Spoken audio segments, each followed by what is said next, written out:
Hey, so what's up, guys, and people watching this on YouTube? So, in preparation for us getting our Vita capture unit, I'm starting a new set of quick play things. We used to do these like a write up on the website, and I don't know, it just seems to take too much time to actually write about all these PlayStation mobile games, and it seems like it's easier for me just to sit down and talk about them a little bit after I play them for a couple, I don't know, about an hour or so, some less, some more. But starting off this week, this feature will eventually roll into me playing them live while talking about them. But for now, we're going to have to deal with screenshots. So, hope you can mind that as we get forward doing this, and only know that it'll get better as soon as we get that capture set up, which is somewhere in Japan right now. I checked the tracking number recently, and it's still in Tokyo. So, I guess we'll start off this week first with the Labyrinth. The Labyrinth is a new game from Rocking Pocket Games. They've made like iFishing Saltwater, Dungeon Bandit, to name a few of their PlayStation mobile games. This one's 99 cents. It's also out on Android and iOS. I don't know if there's in-app purchases for the game if you play it on that or not, but at least for the PlayStation mobile version, there's no in-app purchase stuff. So what a game like this really boils down to is how well it controls, because you're either using the sticks in this version or the gyroscope. And I was pretty surprised on how well it actually handled when using the gyro. One thing you can do with the game is calibrate the gyro, which is something that I haven't seen done in many other PlayStation Mobile or even Vita games. So basically, if you like to play with your Vita holding like with the screen like perpendicular to the floor instead of parallel, you can calibrate the Vita so that that'll be the new center, and then you can play from that angle, which is really nice because most times when I'm playing my Vita, I'm usually laying down on a couch or in my bed or something. I'm not holding it parallel to the floor, so I can use the gyro optimally. And it's pretty neat that you can do that in this game. One thing I would compare it to are the Tilted Blob missions in Mutant Blob's Attack. There seems to be a good amount of levels in this too for the 99 cents that you're paying.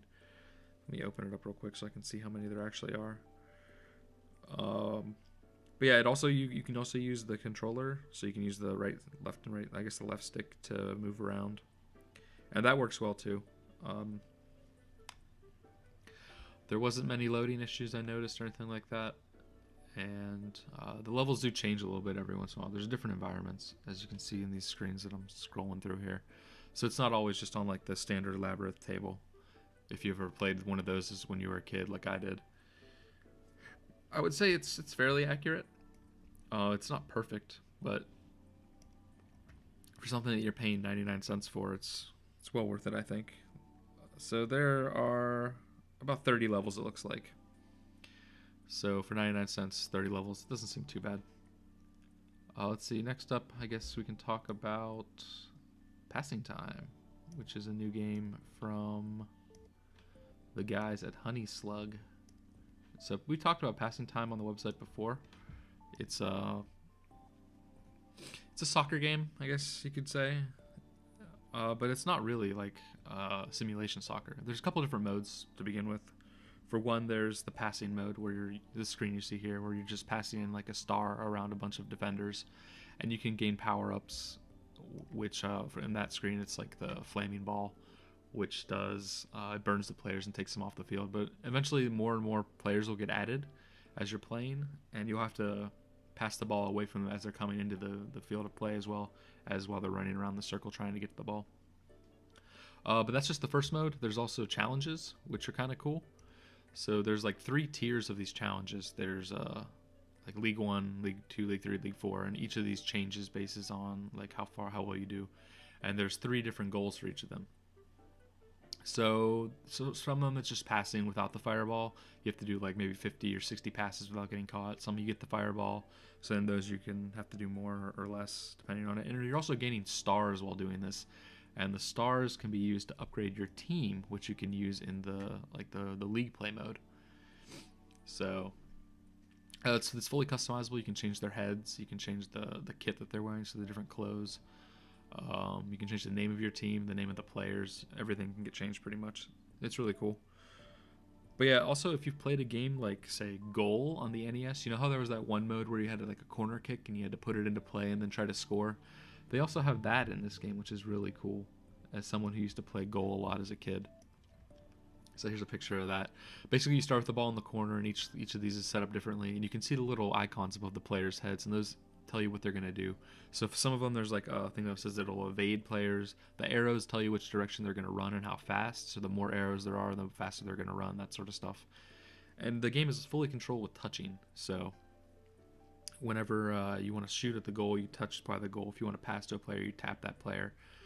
It's also pretty intuitive when you're playing the league play. Let me find a picture of the league play here. So for the league play, you can see here, whenever you touch a player and drag, you can set the direction you want them to run in. So you can set up plays that way a little bit. It's fairly simple. It's nothing too complex, which is kind of nice. I'm having a lot of fun with playing this game right now. It's pretty cool. Definitely for the $2.50 they're asking, it's worth the price, I think. There's a bunch, like there's how many challenges per league? It looks like there's 10 challenges per league, and there's 4 leagues, so there's 40 challenges.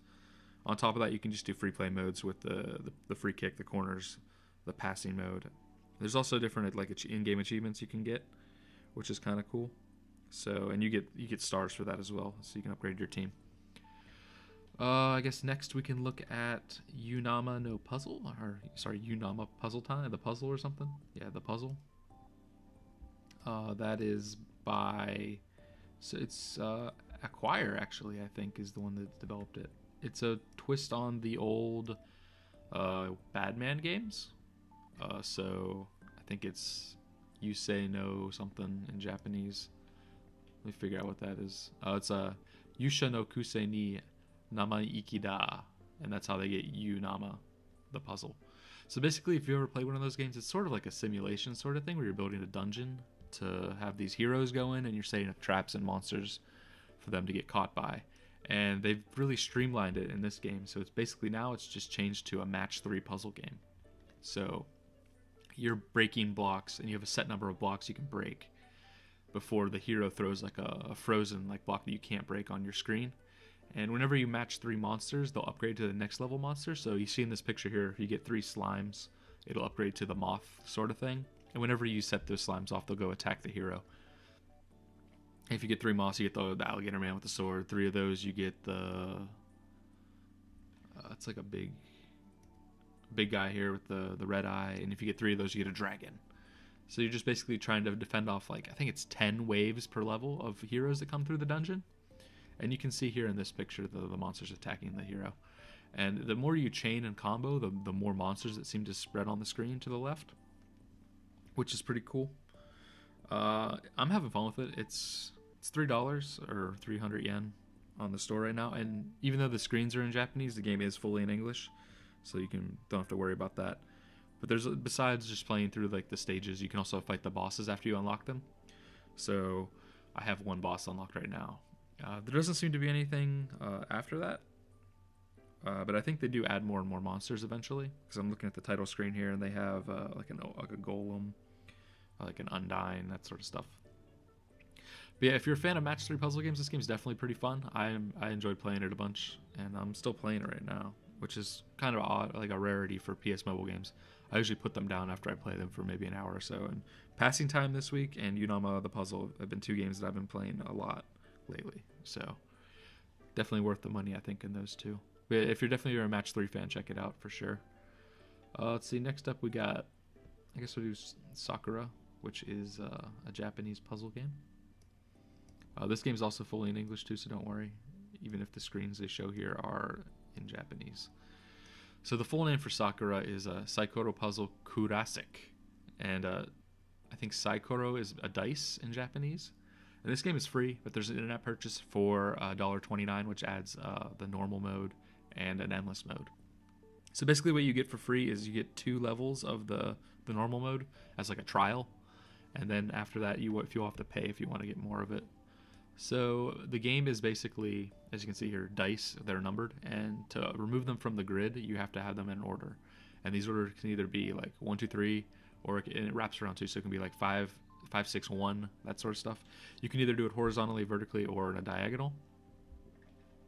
And there's different challenges they have here. You can see here the different challenges. And something that's really cool about these challenges is that whenever you unlock the challenge, it gives you a wallpaper that you can use on your Vita. So this is the first time I've seen a PlayStation Mobile game like give prizes out, even though it's like something little like just a wallpaper for your Vita. It's pretty cool, and I didn't know you could actually do that on PlayStation Mobile, like have it download things to your system. So it's a neat little puzzle game. It's free, so check it out, and it might be your sort of game. I found it a little bit weird with the controls. Like sometimes the rotating of the puzzle pieces wasn't how I expected it to be. And it's also should be mentioned that it's timed for the normal mode, so you have a certain amount of time to reach the target score that they want you to get. And I'm not too good at this game at all, so I think I failed on like the second level. But yeah, it's free. Check it out. It's on at least the European, or sorry, the UK, US, and Japanese stores. I'm not sure if it's in Canada because you need French dialogue. So sorry, Canada, if it's not on your store and I'm talking about this game. So last up, we have MegaBlast from Super Icon. They're the guys that made Life of Pixel. And this is a shoot 'em up where in this game you can go to either the top or the bottom of the screen. Let me see if they have any pictures where you're at the top of the screen. But basically you hit the shoulder buttons to rotate to the different like portions of the screen. And that's the only way you can collect like power-ups and stuff like that, is by going to the other side of the screen. Here's one where you rotate to the other side. One thing the game does do whenever you rotate screens is switch the little like the layout of the let me move this a little bit here so you can see something. It changes where you see here how it changes where the score and like the wave number is. Every time you rotate the screen, that switches to the top and bottom. It's kind of offsetting, like off-putting for me when I'm playing it a little bit. But other than that, the game seems to handle pretty well. I do wish the shooting was a little bit faster, but apparently you upgrade that sort of stuff while playing, so I guess I just have to play more of it to get it to where I want it to be at.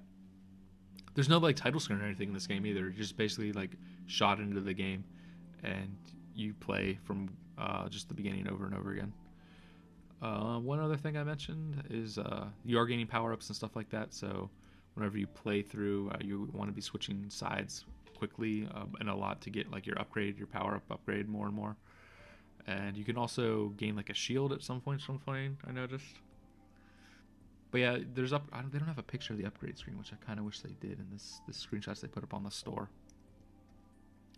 But so you're basically spending points that you gain through playing levels, and it's like 5 points to upgrade the prize drops, 4 to upgrade your ship speed, 3 to upgrade the power, and 2 to upgrade your movements, your shot speed or something. Those numbers are probably off for what they are, but yeah, I wish your ship moved faster by default and you shot faster by default, because it's kind of slow to begin with. And if you're playing a shoot 'em up game like this, you kind of want to be blasting things as fast as possible. But yeah, that's it for this week. Thanks for watching. This should be better in coming weeks whenever we have the Vita that I can capture footage from, because I'll be playing these games while doing this instead of talking about them. So yeah, my picks for this week are definitely Passing Time, YuNama The Puzzle for sure. Labyrinth is also kind of decent. And if you're a shoot 'em up fan, I guess I'd recommend MegaBlast, but only if you're a shoot 'em up fan. It's just a little bit too slow for me. And I guess SAKURA Puzzle you can just check out because it's free, and just delete it if you don't like it. But yeah, definitely Passing Time and YuNama The Puzzle for sure. So yeah, check out psnstores.com for all the latest on PlayStation Mobile stuff, because I think we're one of the only places out there talking about it.